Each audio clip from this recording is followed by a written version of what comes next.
Lijep pozdrav za sve, dragi moji, dobrodošli na moj kanal Mimina kuhinja. Kod nas je danas malo zahladilo pa sam odlučila da pravim jednu supicu. Pravit ću krem supu sa crvenom lećom. Ovdje sam već pripremila sastojke koji su mi potrebni i to su sljedeći. Počinjem prvo sa lećom, znači ovdje sam već oprala 200 g crvene leće, uvijek uzmam crvenu leću. Crvenu leću koristim uvijek kad pravim supu, a smeđu koristim samo kad pravim čorbe ili neka variva. Treba će mi sok od jednog limuna, otprilike 150 do 200 g mrkve, 150 do 200 g krompira, jedan crveni luk, malo peršina, 1,5 do 2 litre vode, vidjet ću poslije koliko će mi supa biti gusta. Od začina uzmem samo po potrebi koliko ko šta voli, pola kaškice crvene paprike, čili, menta, malo vegete, so i biber. Kao što sam rekla, povrće sam već ugulila i oprala, sad ću da ga sitno isickam. Ne mora biti previše sitno jer poslije ćemo supu da još ispiriramo. Počinjem prvo sa crvenim lukom.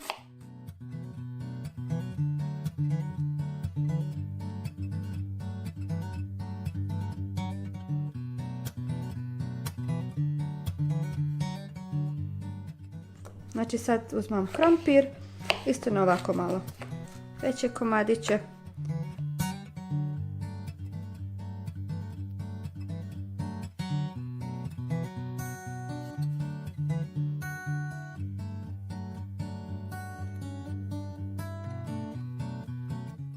U jedan malo veći lanac već sam stavila 1 do 2 kašike ulja, suncokretovog ulja. Znači zagrijala sam ga i sad ću ovo sve povrće da kratko propržim, sve zajedno. 2 do 3 minute je dovoljno.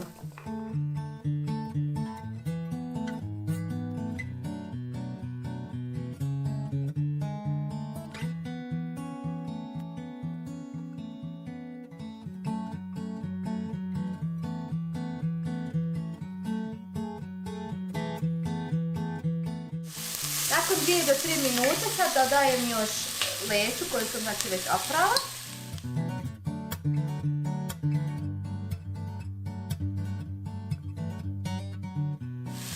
I zalit ću sa vodom.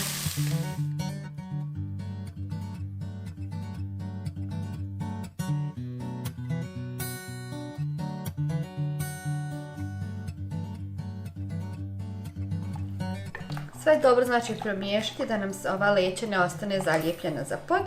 I sad ću poklopiti, ja radim u mom pretisloncu i kuhat ću otprilike 15 minuta dok mi se krompir ne skuha. Vi ako radite u običnom loncu možete kuhati 20 do 25 minuta ili jednostavno pogledajte da li vam je krompir dovoljno skuhan i onda je spremna za pasiranje.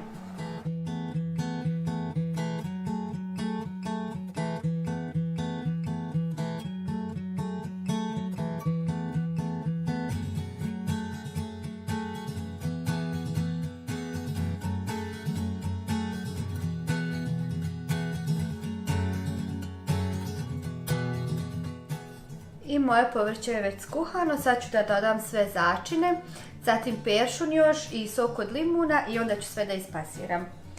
Znači dodat ću malo bibera.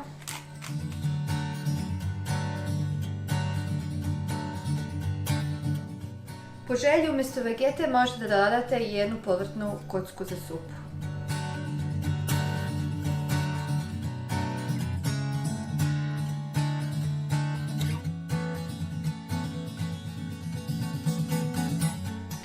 Mentu i čili ja neću da stavim jer iskreno rečeno baš okus mente mi ne paše, a čili ne stavljam jer ne volim ljuto. Po originalnom receptu idu oba dva začina, znači možete sami da odlučite da li ćete i vi dodati u supu ili ne.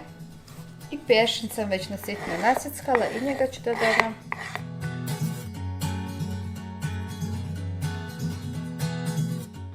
Sad ću supu prvo da ispasiram i onda ću tek da dodam limunov sok. Tako ću moći bolje da odlučim da li mi je dovoljno kisela.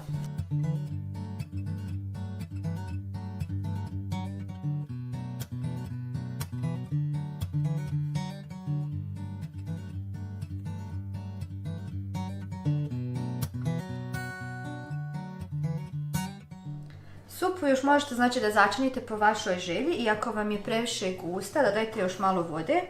Ja ću dodati još otprilike 200 ml vode, a dok sam je kuhala stavila sam 1,5 litru. I zatim dodajte još sok od limuna. U mene je otprilike 40 ml soka ispalo iz jednog limuna. Stavit ću prvo pola pa ću vidjeti da li mi je dovoljno. I dok mi supa još jednom lijepo prokuha, ja ću još da pripremim sos koji se stavlja preko supe. Stavila sam jedan manji komadić maslaca, istopit ću ga i dodat ću 2 kašike paradajz sosa, možete uzeti 1,5 kašiku. To ću kratko propržiti i to se prelijeva preko supe.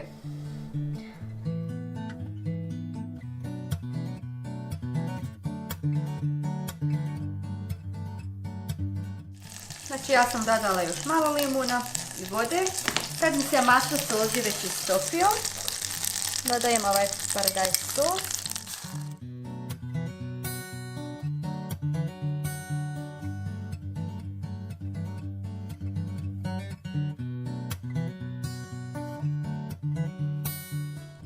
I znači kad vam sve odgovara po vašoj želji, ostavite supu još 2 do 3 minute kratko da prokuha, da se svi sastojci lijepo sjedine i onda je spremna za serviranje.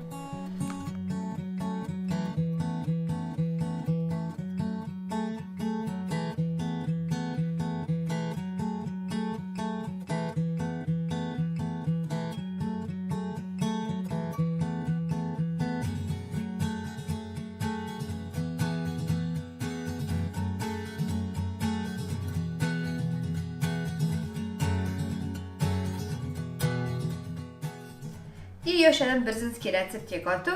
Ovu supu možete da poslužite kao predjelo, a možete poslužiti kao glavno jelo uz dodatak nekog kruha, lepinje, neke vrste pogače.